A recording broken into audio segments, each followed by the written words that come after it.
தமிழை நேசிக்கும் அனைவருக்கும் வணக்கம். HCL இருந்து ஒரு புதிய ஜாப் நோட்டிஃபிகேஷன் கொடுத்துருக்காங்க. இந்த HCL ஜாபுக்கு யாரெல்லாம் தகுதி, யார் அப்ளை பண்ணலாம், என்ன குவாலிஃபிகேஷன், எங்கே உங்களுக்கு போஸ்டிங் லொக்கேஷன் அப்படிங்கிறத பற்றி தான் இன்றைக்கி இந்த வீடியோவில் கம்ப்ளீட்டாக பார்க்க போகிறோம். இந்த வீடியோ உங்களுக்கு பிடிச்சிருந்தால் மறக்காமல் லைக் பண்ணுங்கள். இந்த வீடியோவை உங்கள் ஃப்ரெண்ட்ஸ் அண்ட் ஃபேமிலி கூடயும் ஷேர் பண்ணுங்கள். இல்லை டிஸ்கிரிப்ஷனில் நம்ம டெலகிராம் சேனல் லிங்க் ஒன்று இருக்குங்க, அதுலேயும் ஜாயின் பண்ணுங்கள். அதுலேயும் இந்த மாதிரி நிறைய கவர்மெண்ட் அண்ட் ப்ரைவேட் ஜாப் அப்டேட்ஸை நம்ம தொடர்ந்து கொடுத்துட்டு இருக்கோம். மறக்காமல் செக் பண்ணி பாருங்கள். ஓகே, HCL டெக்கில் இருந்து ப்ராசஸ் அசோசியேட் ஃப்ரெஷர்ஸ்க்கான ஜாபை லிங்க்டின்ல தற்பொழுது போஸ்ட் பண்ணியிருக்காங்க. ஸோ அவங்களோட 2 HR ஹையரிங் டீம் வந்து இந்த ஜாபுக்கு எடுக்கிறாங்க. இதை பற்றின கம்ப்ளீட் டீட்டெயில்ஸ் தான் இன்றைக்கி இந்த வீடியோவில் பார்க்க போகிறோம். ஸோ இந்த ரோலை பொறுத்தளவுக்கு ப்ராசஸ் எக்ஸிக்யூட்டிவ் கேட்டகரியில் கஸ்டமர் சர்வீஸ் ரெப்ரசன்டேட்டிவ் ரோலில் எடுக்கிறாங்க.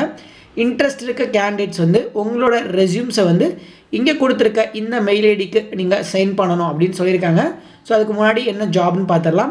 ப்ரொஃபைலை பொறுத்தளவுக்கு வாய்ஸ் கிடையாதுங்க, நான் வாய்ஸ் தான் கஸ்டமர் சர்வீஸில். ரெஸ்பான்சிபிலிட்டிஸ் கொடுத்துருக்காங்க. ஃபஸ்ட்டு குவாலிஃபிகேஷன்ஸ்க்கு அப்புறம் ரெஸ்பான்சிபிலிட்டி செக் பண்ணிடலாம். குவாலிஃபிகேஷனில் எனி கிராஜுவேஷன் UG டிகிரி முடித்தவங்க அப்ளை பண்ணலாம் அப்படின்னு சொல்லியிருக்காங்க. லா கிராஜுவேட் அப்ளை பண்ணக்கூடாது, அதாவது BL முடித்தவங்க LLB முடித்தவங்க மட்டும் அப்ளை பண்ணக்கூடாது. அதே மாதிரி BTech, MTech, BCA, MCA கேண்டிடேட்ஸும் எலிஜிபிள் கிடையாதுன்னு சொல்லிட்டாங்க. பட் BE கேண்டிடேட்ஸ் அப்ளை பண்ணலாம். BE candidates arts and science degree முடித்தவங்க எல்லாருமே இதுக்கு அப்ளை பண்ணலாம் அப்படின்னு சொல்லியிருக்காங்க. ஒர்க் லொக்கேஷனை பொறுத்தளவுக்கு சென்னையில் உங்களுக்கு ஜாப் இருக்கும் அப்படின்னு சொல்கிறாங்க. 2-way கேப் ஃபெசிலிட்டிஸும் அவைலபிளாக இருக்குதுன்னு சொல்லியிருக்காங்க. மேல் அண்டு ஃபீமேல் 2 பேருமே அப்ளை பண்ணலாம். ரெஸ்பான்சிபிலிட்டிஸை பொறுத்தளவுக்கு இமீடியட் ஜாயினர்ஸ் அவங்க எடுக்கிறாங்க. கண்டிப்பாக டிகிரி முடிச்சிருக்கணும்னு சொல்லியிருக்காங்க. நல்ல கம்யூனிகேஷன் ஸ்கில்ஸ், பேசிக் இங்கிலீஷ் உங்களுக்கு தெரிஞ்சிருக்கணும். ஷிஃப்ட்டுக்கு வந்து ஃப்ளெக்சிபிளாக இருக்குன்னு சொல்லியிருக்காங்க. டே ஷிஃப்ட், நைட் ஷிஃப்ட் மாறி மாறி இருக்கும். ஸோ எல்லாத்துக்குமே ஃப்ளெக்சிபிளாக இருக்கணும். அதே மாதிரி டைப் ஸ்பீடும் இருக்கணும் அப்படின்னு சொல்லியிருக்காங்க. குட் டைப்பிங் ஸ்பீட் அவங்க எக்ஸ்பெக்ட் பண்ணுறாங்க. ஸோ இப்போது இதற்கான பேசிக் சேலரி என்ன அப்படின்றதெல்லாம் செக் பண்ணலாம். HCL டெக்கோட ப்ராசஸ் அசோசியேட் சேலரி வந்து இந்தியாவில் எவ்வளோ கொடுக்குறாங்க அப்படின்னு பார்த்தீங்கன்னா 0 to 4 year எக்ஸ்பீரியன்ஸ்க்கு 1.1 lakh-லேருந்து 4 lakhs வரைக்கும் கொடுக்குறாங்க.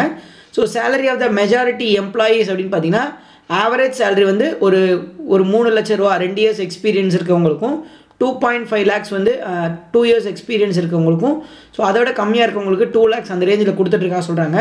மந்த்லி உங்களுக்கு ஒரு 17,000-லேருந்து ஒரு 20,000 வரைக்கும் ஸ்டார்டிங் சேலரி கிடைக்கும். ஸோ அதே மாதிரி உங்களுக்கு எக்ஸ்பீரியன்ஸ் இருந்துச்சு அப்படின்னா 35,000 வரைக்கும் கூட உங்களுக்கு மந்த்லி சேலரி இருக்கலாம் அப்படிங்கிற மாதிரி சொல்லியிருக்காங்க. ஸோ இதுதான் பார்த்தீங்கன்னா ஆம்பிஷன் பாக்ஸில் கொடுத்துருக்காங்க. ஸோ இது வந்து ஒரு பேசிக்கான சேலரி இவ்வளோ தான் இருக்கும் அப்படிங்கிறது ஒரு கெஸ்ஸில் நிறைய பழைய ஒர்க் பண்ணுறவங்களோட அவங்களோட டீட்டெயில்ஸ் எல்லாம் கன்சியூம் பண்ணி போட்டிருக்காங்க. இது வந்து 100% இதே சேலரி தான் இருக்கும்னு தெரியல. பட் இதுக்கு ஈக்குவலாக தான் இருக்கலாம். ஒரு 19,000னா ஒரு 20-22,000 அந்த ரேஞ்சில் இருக்கலாம் அப்படின்ற மாதிரி அவங்க கொடுத்துருக்காங்க. ஸோ அதே மாதிரி இந்த ஒர்க் ப்ராசஸ் பற்றி கொடுத்துருக்காங்க பாருங்கள். ஸோ இது வந்து பார்த்திங்கன்னா பேசிக்காக நீங்கள் நிறைய லேர்ன் பண்ணிக்கிறதுக்கு இந்த ப்ராசஸ் அசோசியேட் ஜாப் உங்களுக்கு யூஸ்ஃபுல்லாக இருக்கும். சேலரி இன்க்ரிமெண்ட்டெல்லாம் கொஞ்சம் ஸ்லோவாக தான் இருக்கும் HR செக்டரில் அப்படின்னு சொல்லியிருக்காங்க. ஸோ பட் ஆனால் நீங்கள் எக்ஸ்பீரியன்ஸ் நிறைய லேர்ன் பண்ணிக்கலாம். ஒர்க் டேஸை பொறுத்தளவுக்கு Monday to Friday அப்படின்னு தான் சொல்லியிருக்காங்க. இது வந்து ஒரு டெஸ்க் ஜாப் தான். அதே மாதிரி ஒர்க் பாலிசியை பொறுத்தளவுக்கு 3 days அல்லது வீக் ஃப்ரம் ஆஃபீஸ் அப்படிங்கிற மாதிரி கொடுத்துருக்காங்க. ஸோ இந்த மாதிரி நிறைய டீட்டெயில்ஸ் இதில் இருக்குது. பேசிக்காக இந்த ஒர்க் வந்து பார்த்திங்கன்னா நல்லா இருக்குன்னு தான் எல்லாருமே சொல்கிறாங்க. அதுவும் மெயினாக சென்னை லொக்கேஷனில் இந்த ஜாப் ரொம்பவே நல்லா இருக்குன்னு தான் சொல்கிறாங்க. இதை தவிர இந்த ஜாப் பற்றின உங்களுக்கு டவுட்ஸ் ஏதாச்சும் இருந்துச்சுனாலும் கமெண்ட்லேயும் கேளுங்க.